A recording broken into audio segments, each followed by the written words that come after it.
How you living, Guardians? Unseen Inquisitor here with yet another strike showcase.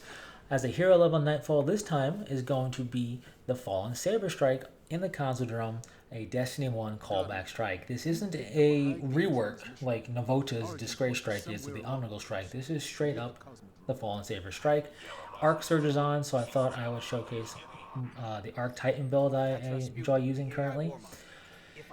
Utilizes the point contact cannon brace, which is a lot of fun. In any case, the story of this strike is Rasputin, the AI Warmind, is issuing a distress call for this particular bunker in the Cosmodrome that we gotta defend against, or defend from the Fallen, basically, who have invaded it, trying to sack it for stuff. Arc Surge, and as you can see there, is also going to be Barrier and Overload champions. That's why I'm running a auto rifle for the Barrier and Scout for the Overload in Season of the Deep, because I'm wanting to run a Legend of Accuracy shotgun for my power. So, combatants are more difficult to stun, but it doesn't matter for champions because we have to stun them specifically in their own way. Now, that whole beginning section, I just sparrow through and everybody pretty much sparrows through because it has nothing to do with the strike itself. There's nothing to do there to progress the strike. This is the beginning of the strike proper, getting to this Fallen Warsat. And we start off in the same exact area you saw for that Navota Disgrace strike / the Omnigul strike, and he just broke the Warsat. Fantastic. Well, strike over, I guess, because we can't do anything. But the third random Guardian is not here yet. So we are waiting. I almost started, but I decided to wait. Plus, I thought he was closer than he was. But turns out they are not. So we wait. And I'm surprised the other person is waiting as well. In any case, we are at the very first real proper section of this strike, which is defend the Warsat, quite literally. Only definitely more dangerous, particularly in higher level content. The first thing I will say is every time you have a skiff show up, destroy the cannons. There's going to be 4 skiffs in total. We get 1 here, we get 2 in the next wave, and 1 in the last wave. Destroy those cannons. It's going to make your life so much easier. But you definitely don't stay where I'm standing in higher end Nightfall content of the strike, I can tell you that much, but we're not worried about that, so we get to see what's going on. In any case, this is literally just defend the Warsat. It's a variation on the theme of do something with your ghost and defend against enemies. That was kind of the big shtick of most all Destiny 1 strikes.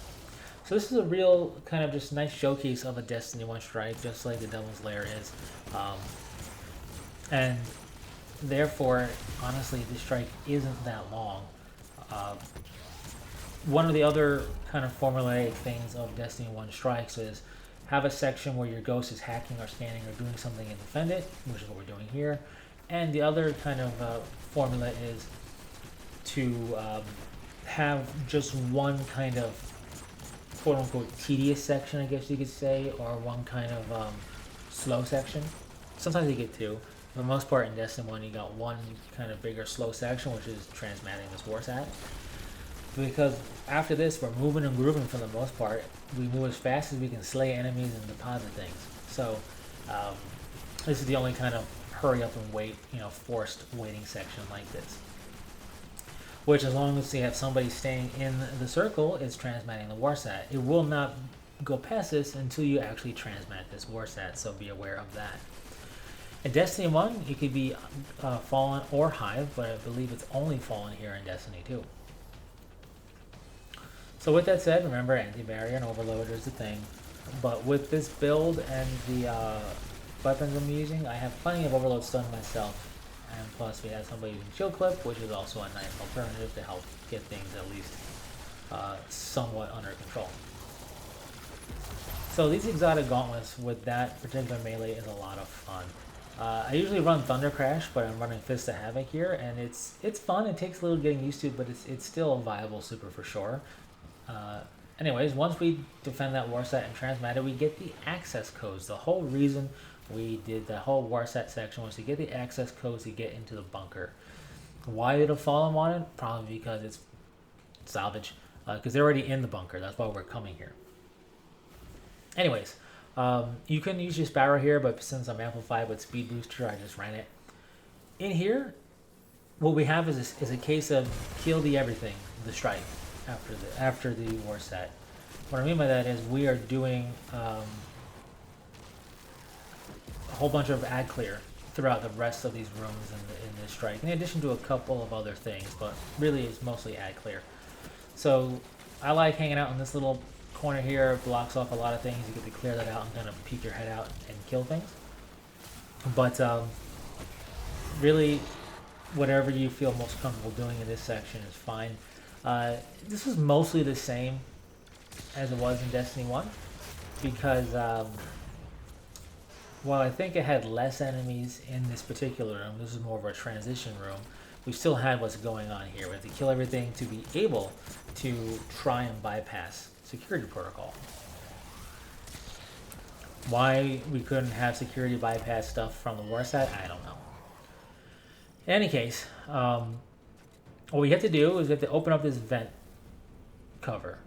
Now what's in there is a fuse, like a glowing fuse thing that you're going to shoot and blow up. But in Destiny 1, you had to throw your grenade in there. It was like a tube. You had to throw the grenade in there and basically dunk it and have the grenade detonate at the bottom to do what we're doing now, which is progress in the strike, which became quite potentially difficult depending upon the grenade you ran, because not every grenade could do that.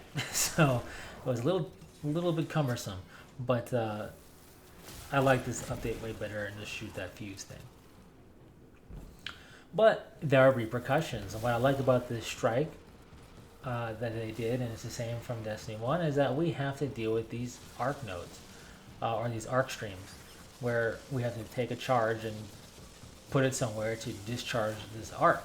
And I really appreciate that kind of little attention to detail, like, oh, we had to brute force our way through the security protocol, and that caused a little bit of a problem. This is not supposed to happen, right? We're not supposed to have arc going down this hallway. So I like that little, narrative that's going on with this strike. And what's also kind of interesting is that nothing we're doing here has anything to do with the boss, right? Some Destiny 2 strikes, you do something in the strike, and it translates. I love that melee, by the way, with the Arc 3.0 and the Exotic Gauntlets. But anyways, there are a few Destiny 2 strikes in which what you do is kind of training for what you're going to be doing to the boss, right? In Destiny 1, even you might have had that, but for the most part, it was a lot of just like hack and do something, kill a bunch of stuff to get to the boss.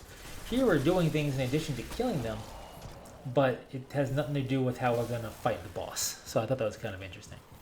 Sometimes you just got to do stuff to get somewhere, and it's not training for what you're doing later, which makes sense.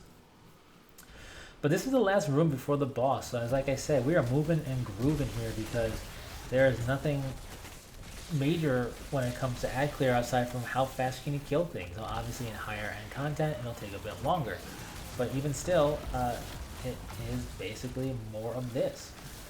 Kill stuff, move on, kill stuff, move on. So we have killed the stuff. We're just going to kill this champion, and I'm going to get some Orbs of Power. And then we move on into the actual boss room. So a short but fun strike. Definitely goes a lot faster in Destiny 2 than it does in Destiny 1. Even with the changes they made with like spawn density and champions and whatnot.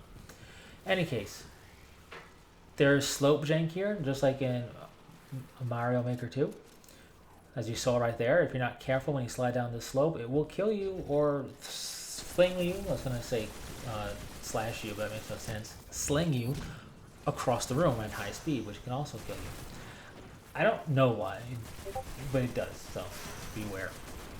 And once you kill the ads in this room, the boss spawns in, which is a massive shank, the Fallen S.A.B.E.R. This is the basis of where the heavy shank has comes from. This came first, the heavy shanks came later, based off of the second phase of this fight. So this first phase, it's solar. It has these generators that are the nuclear cores, like in for Taniks, right? If you've done the Taniks raid boss fight in Deep Stone Crypt, very familiar looking there. But the boss has a solar sniper that those charge up basically, and that's the crit spot. So you bring it to its first health gate, it goes immune. You have to destroy the servitors and drop the barrier on the boss and have it come back to the center of the room. Now, the boss didn't do this in Destiny 1. In Destiny 1, it was a roaming boss always in the room, and you had to kind of reposition yourself to be safe and just constantly shoot at it. But for its second health gate, we blow up those solar charges things, and now it's void configuration with kind of rapid firing guns, as you can see there. That is what we typically see for heavy shanks in this particular configuration.